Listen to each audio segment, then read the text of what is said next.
নমস্কার বন্ধুরা, তোমাদের অসংখ্য ধন্যবাদ আমার আগের ভিডিওকে আমাকে সাপোর্ট করার জন্য।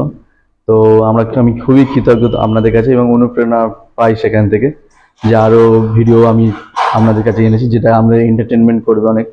আজকে একটি অন্য রকমের একটু ভিডিও আপনাদের সামনে দিতে চলেছি, সেটা হচ্ছে একদম ইউনিক খাওয়ার ভিডিও।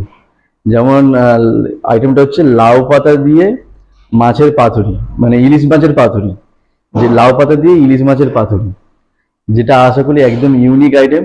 আশা করি তোমাদের খেয়ে সেটা ভালো লাগবে, আমার নিজেরও ভালো লেগেছে। তোমরা বাড়িতেও ট্রাই করতে পারো, এটা একদম সিম্পল আইটেম, অন্য কিছু না। তো আমি আইটেমটা আপনাদের সামনে শেয়ার করতে চাই, আপনারা দেখুন কিভাবে রান্না করা যায়। আর ভালো লাগলে অবশ্যই কমেন্ট করে জানাবেন যে কেমন লাগলো। Thank you. বাজার থেকে মিডিয়াম সাইজের একটা ইলিশ কেনা হয়েছে, এটা কলা পাতার মধ্যেই রাখা হয়েছে। তো আমরা যখনই বাজার থেকে ইলিশ কেনা হয় বেশিরভাগই সময় আমরা কেটেই আনি না, বাড়িতে এনেই কাটা হয়। একটি কাঁসার পাত্রে মশলাগুলোকে নিয়ে নেওয়া হয়েছে, 6টি কাঁচা লঙ্কা, কিছুটা পোস্ত, কিছুটা সরষে ও কিছুটা চালমগজ নিয়ে নেওয়া হয়েছে। এবার এক এক করে মশলাগুলোকে শিলে বেটে নেওয়া হচ্ছে, যেমন এখন সাদা সরষেটা বাটা হচ্ছে। এরপর আস্তে আস্তে সব মশলাগুলোকে বেটে নিয়ে মশলাগুলোকে শিটে এক এক করে বেটে নেওয়া হয়েছে, নিয়ে একটি পাত্রে রাখা হয়েছে। এটিতে চালমগজ আছে, এটি পোস্ত, এটি সরিষা।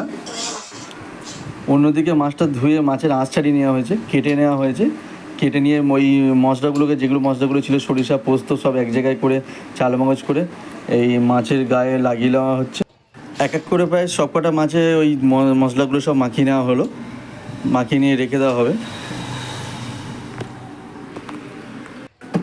এই মশলা মাখানো মাছটা লাউ পাতা নেওয়া হয়েছে, মাছ বড় বড় লাউ পাতা নেওয়া হয়েছে। তার মধ্যে মশলা মাখানো মাছগুলো একটা করে দিয়ে দেওয়া হলো, দিয়ে ওগুলোকে ভালো করে সুন্দর করে মোড়া হচ্ছে। এই মোড়াটা ঠিক মনে হয়নি, ফের আবার করে মুড়ে নেওয়া হলো। মুড়ে নিয়ে একদম যাতে বেরিয়ে না যায় সেইভাবে মোড়া হলো। এবারে ভালো সুতো দিয়ে এটাকে জড়িয়ে নেওয়া হলো। এইভাবে সব এক একটা করে মুড়ে নেওয়া হলো, মুড়ে নিয়ে সব এক জায়গায় রাখা হবে। এবার কড়াইয়ে তেল দেওয়া হলো, তেলটাকে চারিদিকে নাড়া হচ্ছে যাতে গরম হয় এবং চারিদিকে যাতে ছড়িয়ে যায়। এবারে এক এক করে গরম তেলে মাছগুলোকে এক একটা করে ছেড়ে দেওয়া হলো। কেউ চাইলে এটা জল দিয়ে ভাপিও করতে পারেন, আমরা একটু তেলে করা হয়েছে। একটু 10 মিনিট পর মাছগুলো রেডি হয়ে গিয়েছে।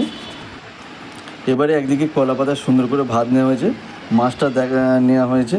আর একদিকে কচু দিয়ে আমরা মাছের মাথা দিয়ে একটু করেছিলাম, ওটা অন্য একটা ভিডিওর মধ্যে আপনাদের দেখিয়ে এবার আমি খেতে শুরু করলাম।